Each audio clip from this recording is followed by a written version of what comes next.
उनके गले में एक स्फटिक की माला पड़ी हुई थी। उन्होंने वो स्फटिक की माला दुर्वासा ऋषि के गले में डाल दी, क्योंकि दुर्वासा ऋषि को बहुत जल्दी क्रोध आता था। पता नहीं है किस क्षण में किसको क्या श्राप दे दें। इसीलिए नारायण भगवान ने अपने गले की माला उतार के स्फटिक की और वो माला दुर्वासा जी को पहना दी। दुर्वासा जी कुछ क्षण के लिए वैकुंठ में रहे, क्षीर सागर में। उसके बाद में वो वहां से चले गए। रास्ते में जाते जाते उनके मन में विचार आया कि इंद्र से मिलकर के जाएं। वो इंद्र के पास गए।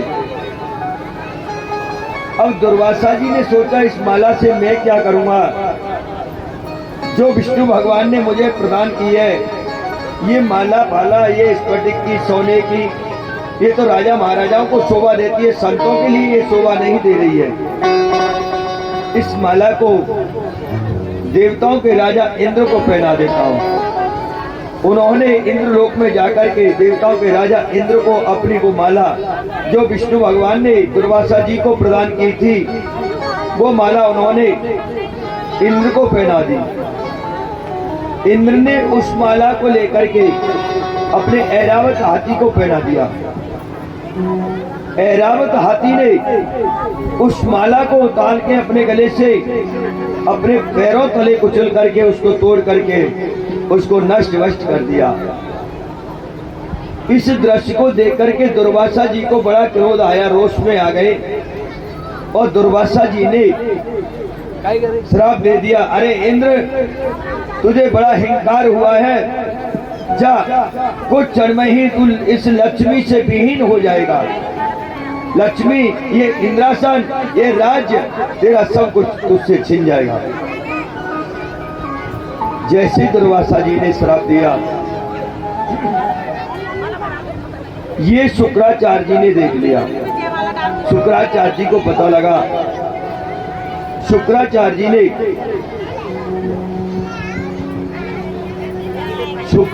ने अपने शिष्य बलि से कहा, अरे बेटा बलि, एक काम करो, तो स्वर्ग पर चढ़ाई कर दो।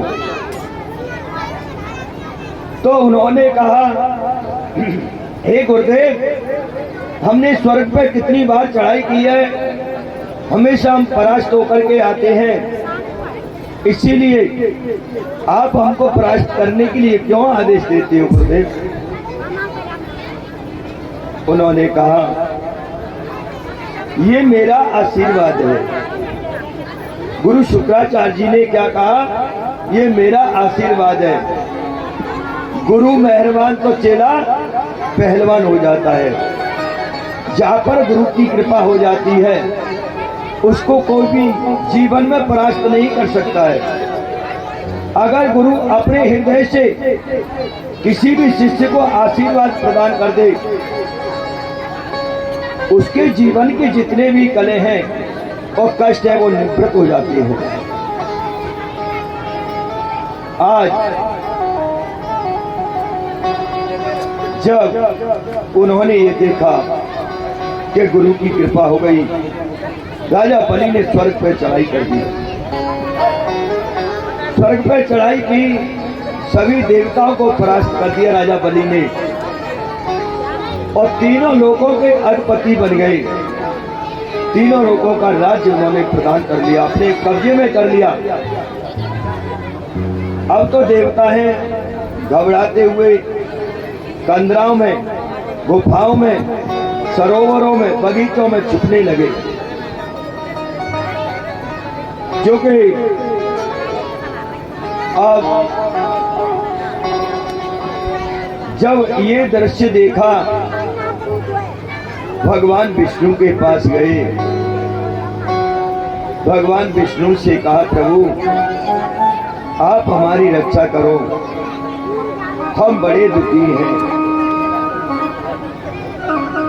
इधर देवताओं की माता अदिति भी बड़ी दुखी थी, दैत्यों की माता दिति थी और देवताओं की माता अदिति थी। इनके पिता एक ही थे, कश्यप। कश्यप ऋषि पिता थे। माताएं दो थी, एक माता के देवता हुए, एक माता के दैत्य हुए थे। जब उन्होंने कश्यप ऋषि ने जाकर के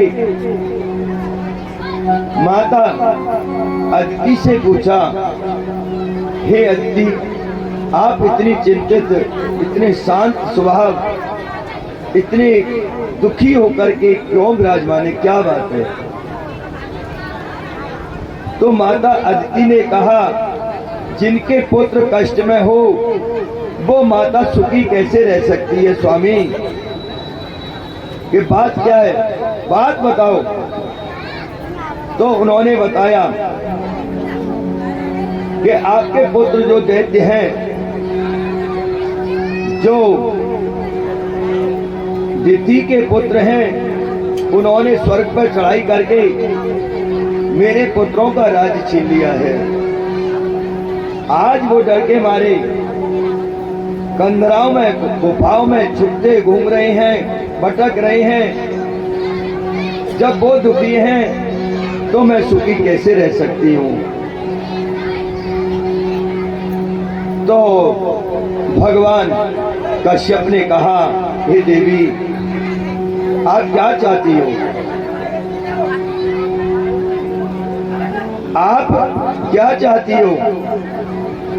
तो माता अदिति ने कहा, हे स्वामी, मैं झगड़ा नहीं चाहती हूँ। दैत्यों का राज दैत्यों को दिया जाए और जो देवताओं का राज है वो देवताओं को प्रदान किया जाए। मुझे कोई ऐसा उपाय बताओ, कोई ऐसा कोई पुत्र हो जो न्याय करके और दोनों को शांत कर दे। दोनों भाई भाई हैं, आपस में झगड़ने नहीं चाहिए। आज कश्यप ऋषि से माता अदिति ने कहा, तो कश्यप ऋषि ने कहा, देवी, आप एक पयोव्रत करो। जिनके संतान नहीं होती है उन माताओं को पयोव्रत करना चाहिए। फागुन के महीना शुक्ल पक्ष में प्रतिपदा से होता है। जो फागुन का महीना आता है, अमावस्या के बाद में जो पड़वा आती है, प्रतिपदा कहते हैं, शुक्ल पक्ष लग जाता है। प्रतिपदा से लेकर के और त्रयोदशी तक वो पयोव्रत चलता है। जो माताएं इस पयोव्रत को करती हैं, जो बहनें, उनको बड़ा ही सुंदर बालक की प्राप्ति होती है और बड़ा ही धर्मात्मा ज्ञानी पुत्र मिलता है। भगवान नारायण की पूजा करनी चाहिए, एक टाइम भोजन करना चाहिए, एक समय तुलसी गंगा जल को पान करना चाहिए, जमीन में शयन करना चाहिए, घी का दीपक जलाना चाहिए और भगवान नारायण की आरती करनी चाहिए। इस तरीके से जो भी माताएं इस पयोव्रत को करती हैं, उनकी मनोकामना अवश्य पूर्ण होती है। यही पयोव्रत महाराज कश्यप ऋषि ने बताया अपनी धर्मपत्नी अदिति को। अदिति ने ये पयोव्रत प्रारंभ कर दिया। इधर देवता भी भगवान नारायण के पास पहुंचे। नारायण, हमें हमारा राज्य वापस दिलवा दो। भगवान ने कहा, अरे देवताओं, तुम बड़े स्वार्थी हो। जब आप पर कोई आपत्ति आती है आप मेरे पास आते हो। जब तक आप पे कष्ट नहीं आता है आप मेरा चिंतन भी नहीं करते हो, भूल जाते हो। उन्होंने कहा, चिंता मत करो, क्या चाहते हो? हमारा राज्य चाहिए। तो भगवान नारायण ने कहा, अरे देवताओं, इस समय पर राजा बलि के ऊपर गुरु की कृपा हो गई है, गुरु का आशीर्वाद है। उनको तीनों लोकों में कोई भी पराजित नहीं कर पाएगा। एक काम तो हो सकता है कि क्या कि इस राज्य को मैं आपको भिक्षा रूप में मांग करके आपको प्रदान कर सकता हूं। देवताओं ने कहा, हे नारायण, चाहे आप युद्ध करके हमें हमारा राज्य दिलाओ, चाहे भिक्षा मांग करके दिलाओ, हमारा राज्य हमें पुनः प्राप्त करा दो। आज जब उन्होंने ऐसे कहा तो भगवान ने कहा, एक काम करो। सुखदेव जी कहते, राजा परीक्षित सावधान होकर के सुनो। एक बार बोलो राधे, प्रेम से बोलो राधे राधे। कछु भाई तो हाथ ही नहीं उठावे, क्योंकि क्यों बोले राधे? हमारे कृष्ण का नाम तो ले ही नहीं रहे हैं, माताओं की भीड़ ज्यादा, इसीलिए माता का नाम ले रहे हैं, राधे राधे। बोलिए वृंदावन बिहारी लाल। देखो बिहारी जी का नाम लिया, दोनों हाथ उठ गए भाइयों के, और राधा का नाम ले रहे, नीचे ऊपर है, हम क्यों बोले? ऐसा मत करो। कहते हैं, राधे तू मेरी स्वामिनी, मैं राधे को दास, और जन्म जन्म मोहि दीजियो श्री वृंदावन को वास। राधा तू बड़ी भागिनी, कौन तपस्या कीन, तीन लोक तारन करना, सो तेरे आधीन। तीनों लोगों को तारने वाली है राधा रानी, सब देवी देवता उनके अधीन है। आज कि राम नाम की और चुनरिया, हो राम नाम की और चुनरिया, और जी जावे या प्रेम से प्रेम से प्रेम से राधे राधे, प्रेम से राधे राधे, प्रेम से राधे राधे।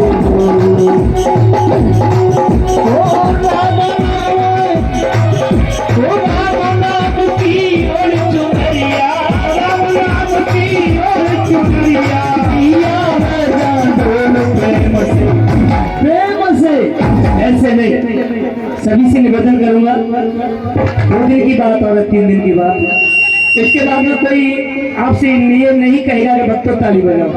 3 दिन और सताएंगे आपको, है ना? प्रेम से राधे राधे।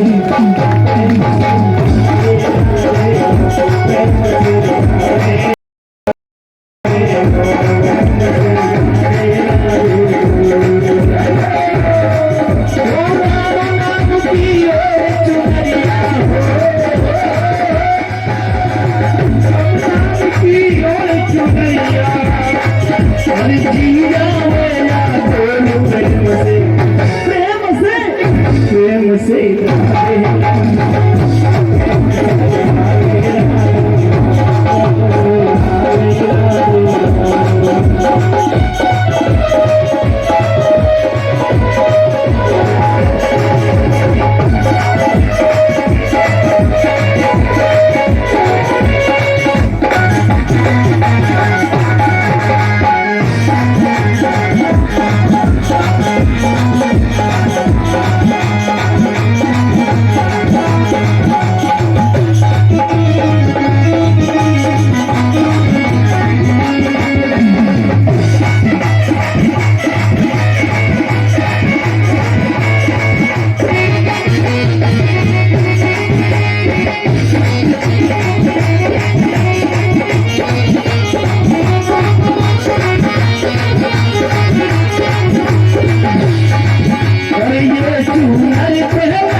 राधे राधे, प्रेम से राधे राधे, प्रेम से राधे राधे। देखिए किसी ने बताया है कि बिना प्रकाश के उजाला हो नहीं सकता, कोई दिल का दिलवाला हो नहीं सकता। न बाजार में सामने के भजनों में ताली में सामने का दीवाना। कौन कौन दीवाने? एक बार ऊपर हाथ करा, कौन कौन दीवाने? सभी पर हाथ करेंगे। प्रेम से प्रेम से प्रेम से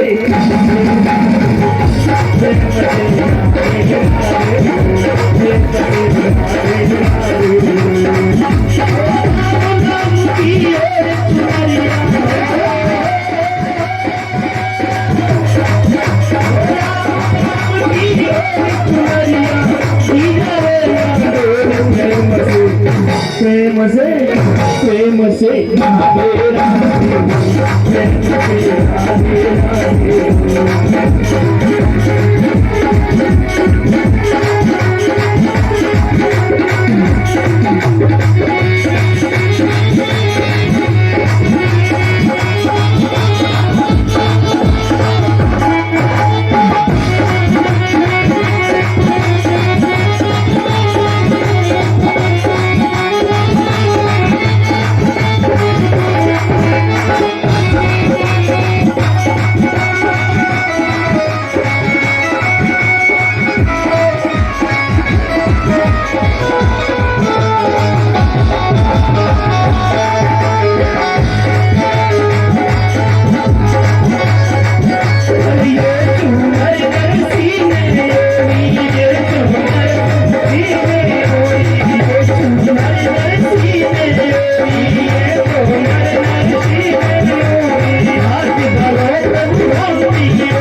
आज भगवान ने देवताओं से कहा, अरे देवताओं, मैया और राधे, अरे मेरी बहनों का हो गया राधे, काय को हल्ला मचाओ। देवता दैत्यों में संधि करा रहे हैं, तुम हल्ला मचा रही है। हम तो झगड़े को खत्म कर रहे हैं और तुमको झगड़ा बढ़ा रहे हैं। तो भगवान ने कहा, अरे देवताओं, तुम दैत्यों से जाके संधि करो, प्रेम बढ़ाओ, उनके नजदीक जाओ और तुम समुद्र मंथन करो। समुद्र मंथन करना, हम आपकी सहायता करेंगे। समुद्र मंथन से अमृत निकलेगा, उसको आपको पान करा देंगे, जिससे आपको कभी भी दैत्य परेशान नहीं करेंगे। उन्होंने ऐसा ही किया। दैत्यों के पास गए देवता और दैत्यों से कहा, हम आपसे संधि करना चाहती हैं। हम दोनों एक ही पिता की तो संतान हैं, हमें आपस में क्यों झगड़ा करते हैं? हमें नहीं करना चाहिए। हमारी तुम्हारी माता ही तो अलग है, पिता तो एक है, हमारा अंश तो एक है। तो दैत्यों ने देवताओं से कहा, अरे देवताओं, ये बताओ अब तुम्हारी क्या चाल है, क्या चाल चलना चाहते हो? तो उन्होंने कहा, नहीं, हम समुद्र मंथन करना चाहते हैं, अगर आप हमारी सहायता करें तो। दैत्यों ने और देवताओं ने मिलकर के समुद्र मंथन किया। राजा बलि कौन थे? राजा बलि प्रहलाद जी उनके बाबा थे, विरोचन के पुत्र थे। जो प्रहलाद जी थे उनके बाबा थे और उन्होंने जाकर के आपस में बड़ी संधि की। अब देवताओं को भगवान ने पहले ही शिक्षा दे दी थी, आप आगे लगना और दैत्यों को पीछे लगाना। अगर आप पीछे लगे तो दैत्य भी कहेंगे हम भी पीछे लगेंगे, क्योंकि दैत्यों को ऐसा लगता है हम क्या इनसे कमजोर हैं। क्योंकि आगे लगोगे, जो बासुकी नाग है उसकी रस्सी बनाई जाएगी। जब मद्राचल पर्वत की रही बना करके मथन होगा तो बासुकी नाग के मुंह में से विष निकलेगा। विष के कारण आपका शरीर जल करके काला पड़ जाएगा। आप उस विष के वेग को सहन नहीं कर पाओगे देवताओं, इसीलिए पहले लगना, फिर कहना हम देखो कितने बलवान हैं, हम आगे लगे हुए हैं, और दैत्य कितने कमजोर है, पीछे लगे। पीछे क्या गंदगी निकलती है, पूंछ की तरफ लगे हैं। ऐसा ही किया। जब उन्होंने ये शब्द बोला तो दैत्यों ने देवताओं में धक्का दे करके कहा, अरे तुम पीछे लगो, तुम डरपोक हो, तुमको हमने पराजित किया है, तुम आगे कैसे लग सकते हो? आगे तो दैत्य रहेंगे। उन्होंने पीछे कर दिया। जब समुद्र मंथन प्रारंभ हुआ तो बताते हैं भगवान ने, समुद्र मंथन का प्रारंभ हुआ। समुद्र मंथन में से सबसे पहले क्या निकला? कालकूट नाम का विष निकला। कालकूट नाम के विष को देख करके सभी घबराने लगे। जब वो कालकूट नाम का विष निकला, अब देवताएं बड़े भयभीत होने लगे कि उसमें से ज्वालाएं निकलने लगी। अब तो कहने लगे अब क्या किया जाए, इसको कहां किसको दिया जाए? तो नारद जी ने कहा इसका पान तो भोलेनाथ कर सकते हैं। सभी दैत्यों ने और देवताओं ने भोलेनाथ का चिंतन किया। हे भोलेनाथ, हे प्रभु, आप आइए और आकर के इस कालकूट नाम के विष को आप पान कर दीजिए। सबसे पहले जब विष निकला, भोलेनाथ आए। सभी देवताओं ने दैत्यों ने पुकारा, जैसे ही ओक लगा करके कालकूट नाम को विष को पीना प्रारंभ किया, माता जगत माता जग जननी माँ पार्वती ने आकर के भगवान का हाथ पकड़ लिया और करवत होकर के बोली, हे प्रभु, हे भोलेनाथ, आप इस कालकूट नाम के विष को पान कर रहे हैं, मैं तो इसकी बेग को सहन नहीं कर पाऊंगी, आप तो सहन कर जाओगे। मेरे हृदय में आपके चरणों का वास है, आपके हृदय में मेरा वास है, मैं वश हो जाऊंगी। भगवान ने कहा, देवी चिंता मत करो। उन्होंने भगवान ने हृदय की तरफ कालकूट नाम विष को नहीं जाने दिया, अपने कंठ पर रोक लिया। जब से भगवान भोलेनाथ का एक नाम पड़ गया, नीलकंठ। बोलो नीलकंठ भगवान की जय हो। अब देवता और दैत्य दोनों बड़े भाव से समुद्र मंथन कर रहे हैं। उसके बाद में बताते हैं, कामधेनु गाय निकली।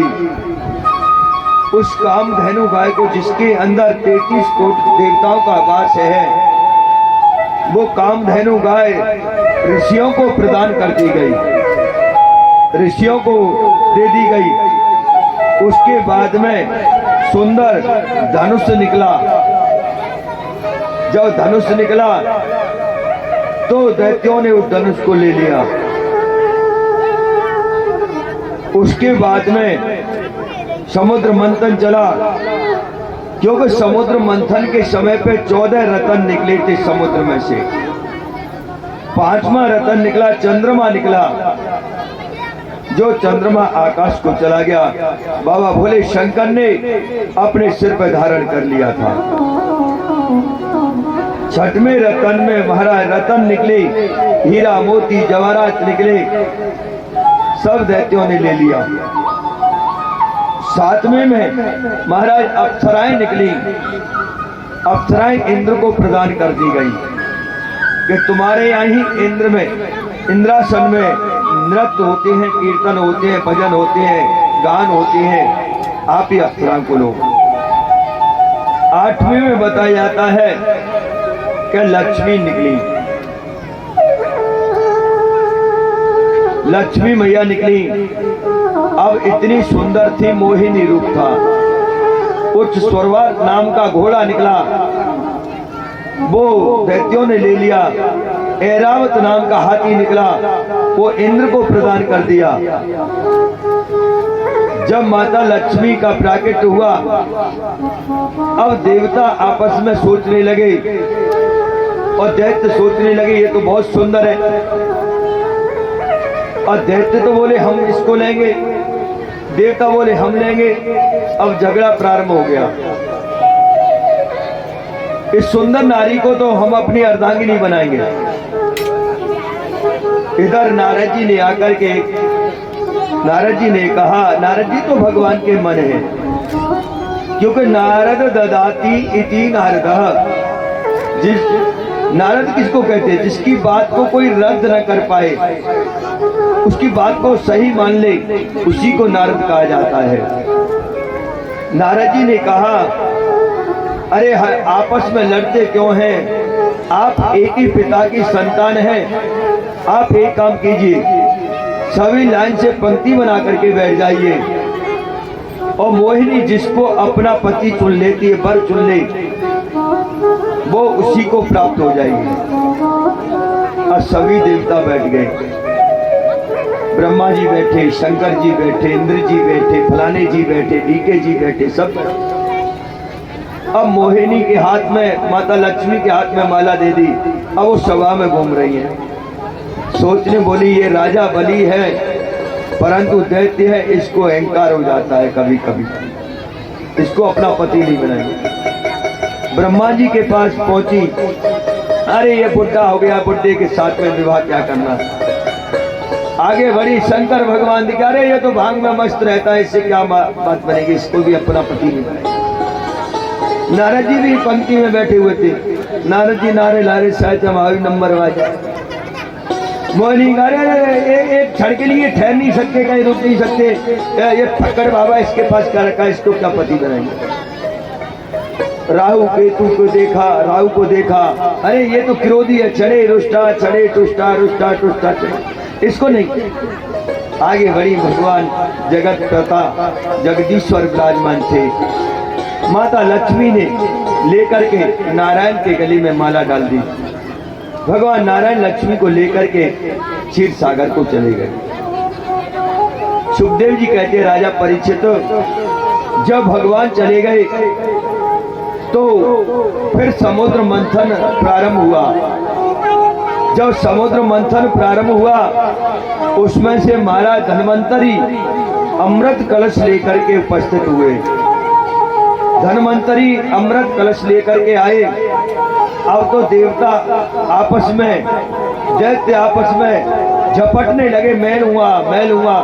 देवताओं के हाथ में वो अमृत कलश दिया गया। इधर राहु नाम का एक राक्षस था, दैत्य था, देवताओं से अमृत कलश को छीन करके भाग गया। अब तो देवता घबरा गए, अब क्या होगा? हे नारायण, हे प्रभु, अब क्या होगा? भगवान ने देवताओं की पुकार को सुना। भगवान मोहिनी रूप धारण करके आए।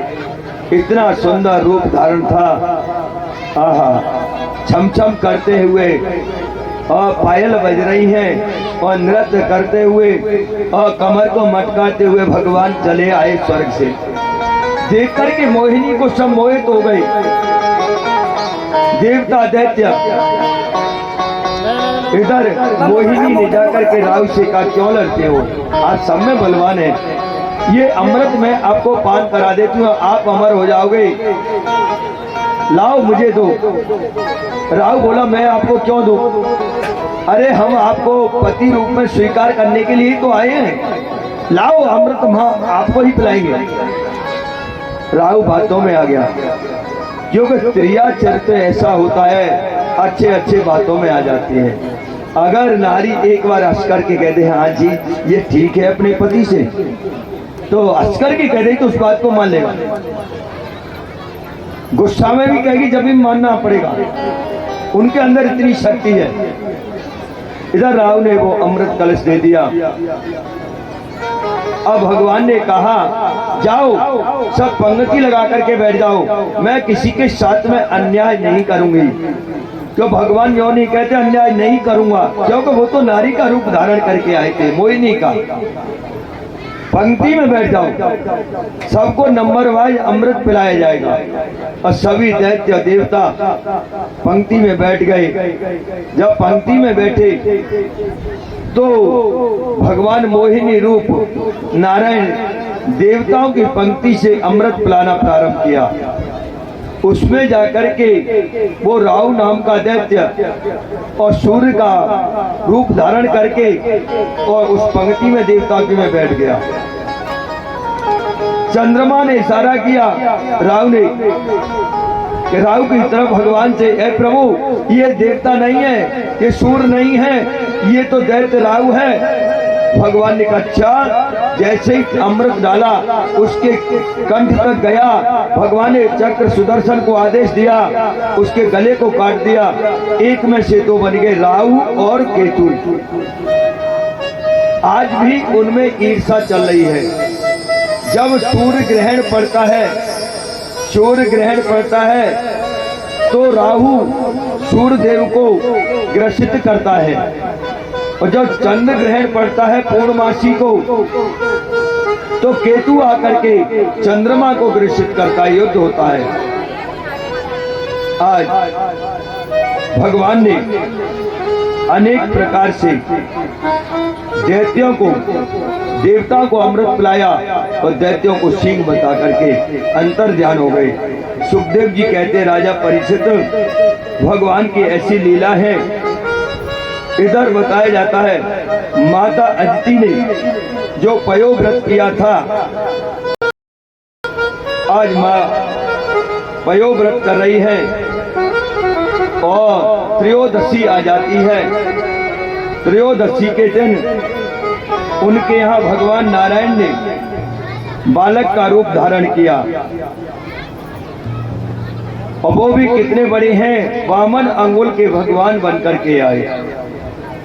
कुल 52 अंगुल के भगवान हैं। बताते हैं छोटे छोटे उनके चरण हैं, छोटे छोटे उनके हाथ हैं और मुख बड़ा ही सुंदर है और शंख जैसी ग्रीवा है और मुट्ठी भर की कमर है और 4 अंगुल का पेट है और मोती जैसे दांत हैं, टमाटर जैसे गाल हैं और बताते हैं बटुआ जैसा मुंह है।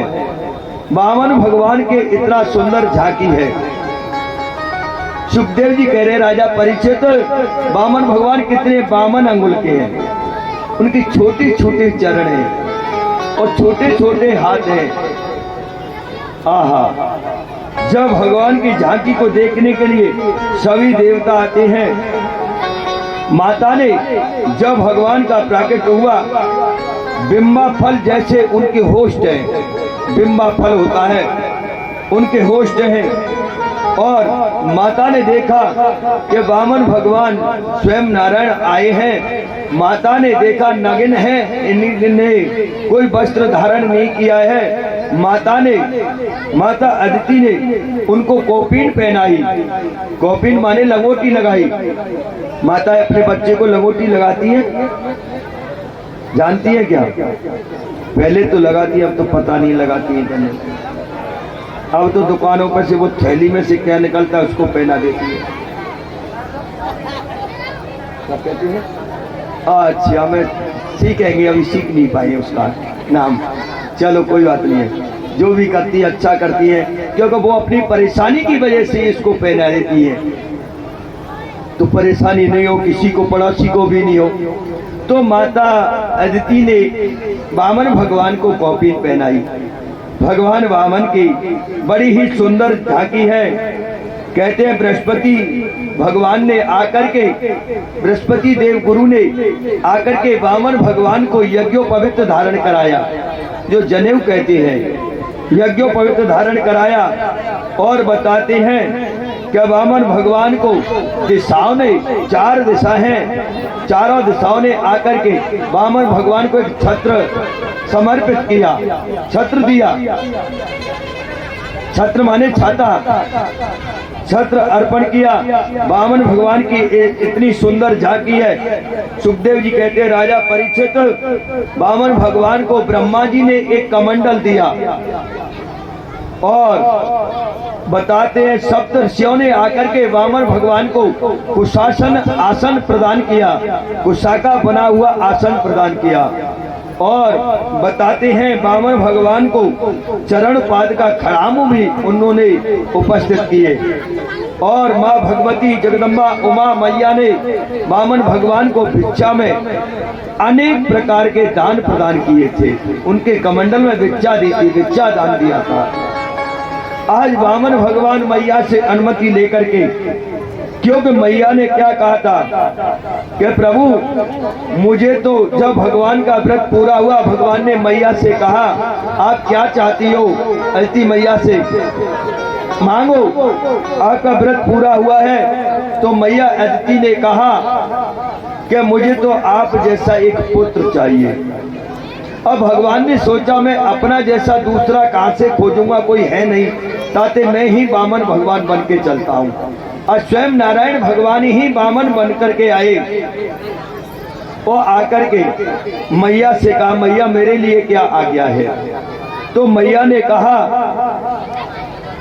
हे 52 भगवान से कहा भगवान मैं झगड़ा नहीं चाहती हूँ, मैं तो ये चाहती हूँ मेरे पुत्रों का राज्य पुनः वापस मिल जाए, दैत्य भी आनंद से रहे, उनका राज्य उन्हें प्रदान हो जाए और मेरे पुत्रों का राज्य मेरे पुत्रों को प्रदान हो जाए। आज 52 भगवान मैया से अनुमति लेकर के और राजा बलि की यज्ञ की तरफ जा रहे हैं। कितनी चाल मतवाली है।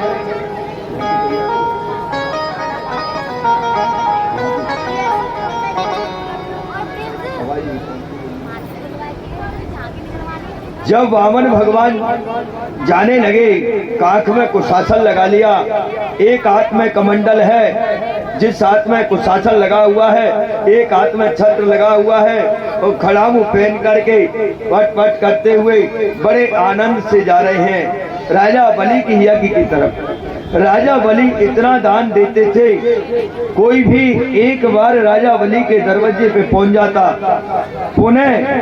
उन्हें दूसरे के दरवाजे पे जाने की आवश्यकता नहीं पड़ती थी। बलि ने वामन भगवान को आते देखा, देख करके वामन भगवान को राजा बलि ने जैसे ही देखा, कहने लगे, अरे गुरुदेव गुरुदेव, मुझे ऐसा लगता है आज हमारे यहाँ सूर्य नारायण भगवान स्वयं चल करके आ रहे हैं, या ऐसा लगता है कि नारायण भगवान स्वयं चल करके आ रहे हैं। उनकी मंद मंद चाल है, चितवन उनकी निगाहें हैं, आहा, मटक मटक करके वामन भगवान जा रहे हैं। कैसी चाल है, कैसे चल रहे हैं, ध्यान से देखो, सुनो।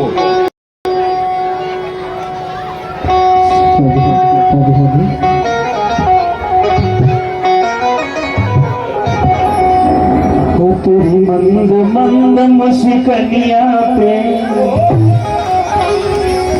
तेरी मंद मंद मुस्कनिया पे, बलिहार प्यारे जो, बलिहार प्यारे जो, तेरी मंद मंद मुस्कनिया पे, तेरी मंद मंद मुस्कनिया पे, बलिहार प्यारे जो, बलिहार प्यारे जो।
बले मतवारे मत के हैं कारकारे,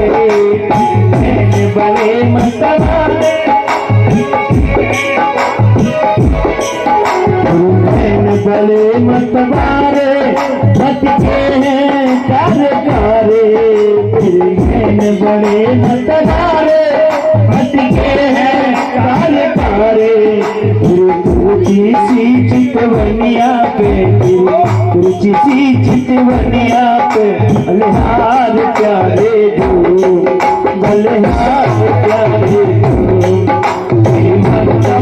मुस्कनिया पे, मुस्कनिया पे, बलिहार प्यारे जो, बलिहार प्यारे जो, मंद मंद मुस्कनिया पे, मंद मंद मुस्कनिया पे, बलिहार प्यारे जो, बलिहार प्यारे जो, मंद मंद मुस्कनिया पे,